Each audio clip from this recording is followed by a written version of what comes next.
سوال کرنے والے جو ہیں یہ بات یاد رکھیں، کسی بھی بندے کی محبت میں غلو جائز نہیں ہے۔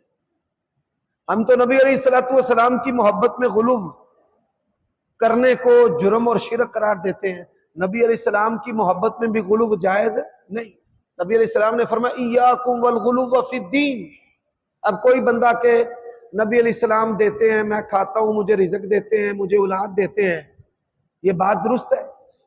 اگر آپ اس بات کا انکار کرتے ہیں تو بریلوی کیا کہتے ہیں، ان سے نبی علیہ السلام کی شان برداشت نہیں ہوتی۔ جو چیز جعلی بناوٹی ہے وہ شان ہے ہی نہیں، اور اس کے انکار سے گستاخی بھی نہیں ہوتی۔ اسی طرح جو یزید کے دیوانے ہیں نا، وہ دنیا کے سارے کام چھوڑ کر نا 120 کی سپیڈ پر اس کو بچانے کے لیے بھاگ دوڑ کرتے ہیں۔ ہم کہتے ہیں بھئی جتنا ائمہ محدثین نے اس کو بچایا اتنا بچاؤ، جتنا قصوروار قرار دیا اتنا قصوروار کہو۔ افراط و تفریط جائز نہیں۔ نہ کافر کہو، نہ لعنتی کہو، نہ جہنمی کہو۔ کسی مسلمان کو کافر، لعنتی، جہنمی کہنے کا اختیار ہمارے پاس نہیں ہے۔ ہاں، اس کے دور میں اہل بیت اور حضرت حسین کا جو قتل ہوا ہے تو قتل کرنے والے گورنر اس کے ساتھی سپاہی ہیں، اور یزید نے موت تک ان کو کوئی سزا نہیں دی، معزول بھی نہیں کیا، جس سے پتہ چلتا ہے کہ حاکم کی اس میں رضا تھی، اور اس کی ذمہ داری جو ہے وہ حاکم پر ہے۔ اتنا ہی ہمارے اسلاف نے لکھا ہے اور اتنا ہی ہم کہتے ہیں۔ اب کئی لوگ جو ہیں وہ یزید کو بچانے کے لیے کیا کہتے ہیں، دیکھو جی اگر یزید نے قصورواروں کو سزا نہیں دی تو کیا حضرت علی نے عثمان کے قاتلین ان کو سزا دی ہے؟ میں ان سے سوال کرتا ہوں کہ یہاں تو عبید اللہ بن زیاد جو گورنر ہے یزید کا اور اس کے ساتھی سپاہی قصوروار ہیں، کیا نعوذ باللہ حضرت علی نے خود یا ان کے کسی گورنر نے، پسندیدہ بندے نے حضرت عثمان کا قتل کیا ہے؟ اور حضرت علی رضی اللہ تعالیٰ عنہ کی یہ علم میں تھا، اور پھر انہوں نے جانتے بوجھتے اس کو قتل نہیں کیا۔ سبحانک ھذا بہتان عظیم۔ کسی کے بعد والے کے دفاع میں صحابہ کرام کی گستاخیاں نہیں کرنی چاہیے۔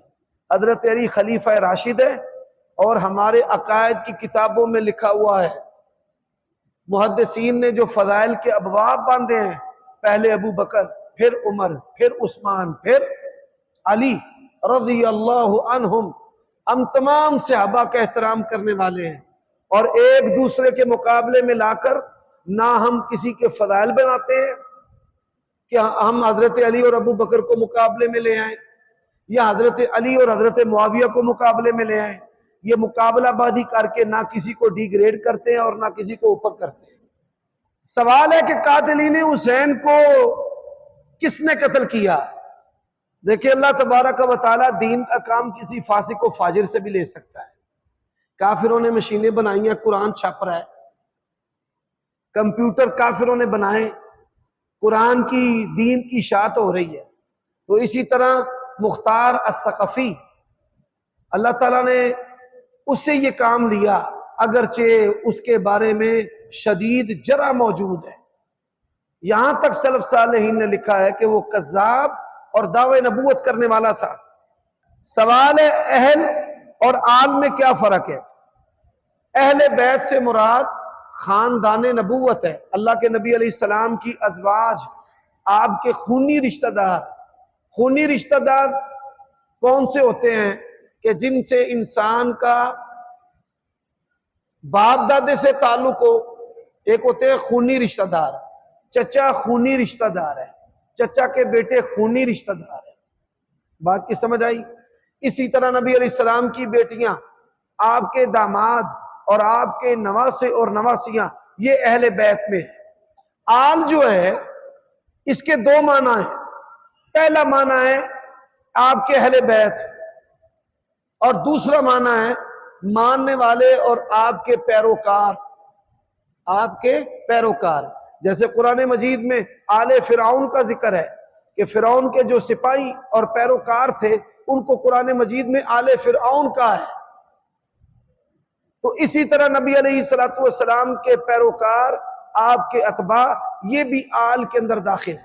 اہل بیت خاص لفظ ہے اور آل ایک عام لفظ ہے، جس سے مراد خاندان نبوت بھی ہے اور جس سے مراد ماننے والے پیروکار بھی ہیں۔